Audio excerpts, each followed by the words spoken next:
So, you've started digital art, or maybe you've been at it for a while now, but something still feels off. Your lines don't hit right, your faces look weird when you zoom out, or it just simply feels too different from paper and it's messing you up. Don't worry, you're not alone. Today I'll be breaking down the most common beginner digital art mistakes, and even if you're past the beginner stage, I think you'll still be able to recognize a few of these in your own workflow. And of course, I'll save the biggest one for last, the mistake that is actually quite devastating for certain types of drawings, so stay in tune for that one. Alright, that's it for the intro. Let's get straight into tip number 1. Using too many layers, or too few. Layers are both a blessing and a curse for digital artists. They are a blessing because of the insane flexibility and safety they provide, because compared to traditional, if you color over a fine liner drawing, let's say, and you want to change something down the line,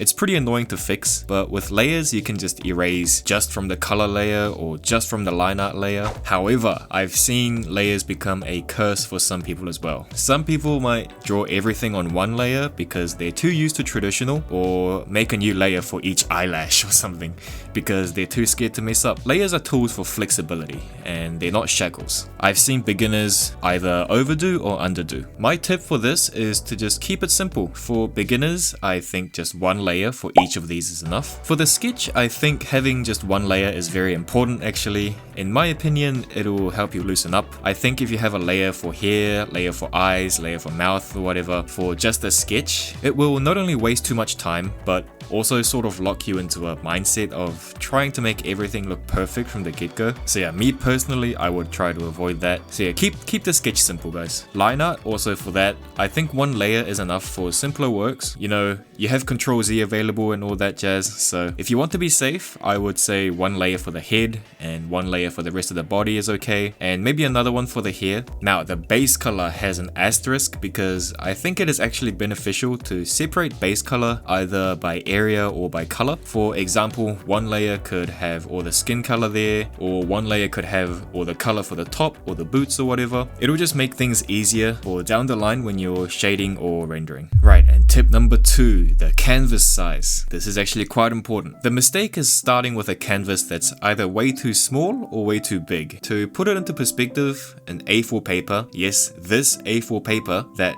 seems quite small in real life, requires around 2480 by 3508 pixels for good print quality, along with 300 dpi, which is dots per inch, but I'll talk about that in a second. That's bigger than you think, isn't it? This is one of my first ever digital art pieces. It looks fine when zoomed out, sure, but when I zoom in, it's clear that the image was too low quality to color it effectively. Without going into too much details, a higher dpi means more pixels cramped into the same space, and that makes for sharper images and better quality when printing. You don't really need to think about this one too hard, especially if you're not intending to print your stuff. 300 dpi is more than enough for most purposes. The size of the canvas itself is more important. A sweet spot is around 2000 to 4000 pixels. If you want to be safe, you can play around with 5000 pixels, give or take 1000. Make sure not to go too big as well, because remember, your computer has to process all this, and really big canvases require some really good computers to not lag on, and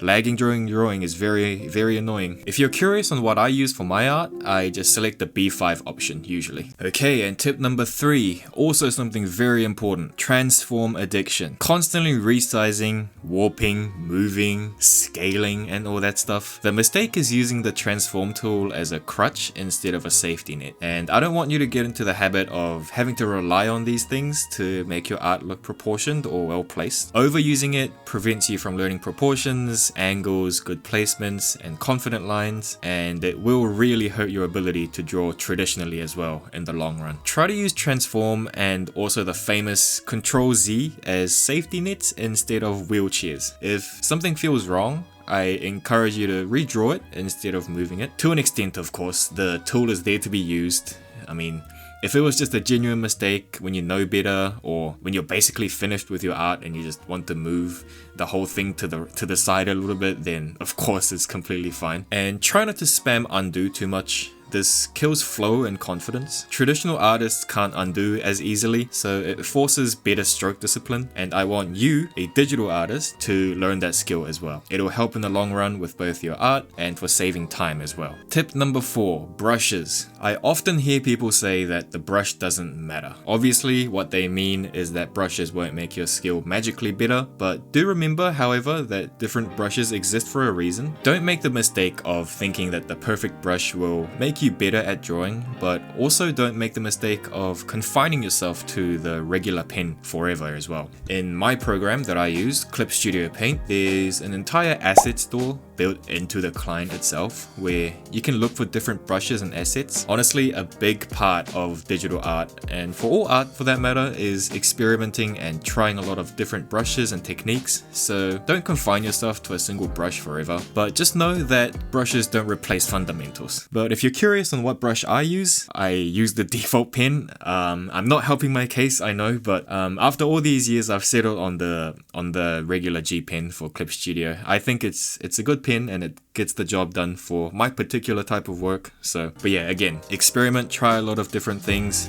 You might like the default pen and you might not like the default pen. You can, just try a lot of different stuff. And tip number 5, the big one. This is the closest basically it gets to a magical tip that immediately fixes a lot of problems instantly. Stop zooming in so much. I was a victim to this for a very, very long time. It's no secret that I draw a lot of female characters, and naturally I want their eyes to look pretty and their face to look pretty, arrest me, right? So I zoomed all the way in, so my entire screen is basically just the face, and I would start on the eyes that way. About an hour later, maybe I would have made it look alright, but during that hour I would have been frustrated at how it looked, how the face was proportioned, how the lines looked, etc. And one day I had an epiphany. All I had to do was zoom out a little bit while drawing, about to the size of what a real A4 paper would be like if I slapped it onto my screen, for example, and suddenly I can place the features much more accurately so they don't look off. Even if you make insanely detailed eyes that require you to zoom right in, I still recommend zooming out very often and seeing the bigger picture. It's very, very hard to draw while zoomed in for everything. It's basically like shoving your face into a paper and then drawing like that. You don't do that while drawing on paper, so why do it here? It only wrecks proportions and makes art harder, not easier. So zoom out often, flip the canvas often too, and think about the piece as a whole, not just the eye or the mouth or the face or whatever. So in conclusion, digital art isn't harder or easier than traditional, I would say. It's just different. At first it will feel weird. The screen might feel slippery compared to paper, or if you're using a screenless tablet it might just feel weird not drawing at the point your pen touches directly. That is a really weird feeling, but that's normal. Everyone struggles with the transition, and the mistakes I talked about today, they're not signs that you're failing, they're just part of learning how to work with a new medium. So don't get stuck chasing the perfect brush. Try not to rely too much on transform. Don't drown yourself in layers, and please at least try to stop zooming in too much. The more you draw digitally, the more natural it'll feel. You'll adapt. You'll find your own shortcuts, your own brushes, your own workflow, and eventually I hope that drawing digitally won't feel like an awkward substitute for paper for you. So yeah, digital art might feel slippery or awkward at first, but the truth is the only mistake you can't fix is not drawing at all. So pick up that pen. Get to it, buddy. Hurry up.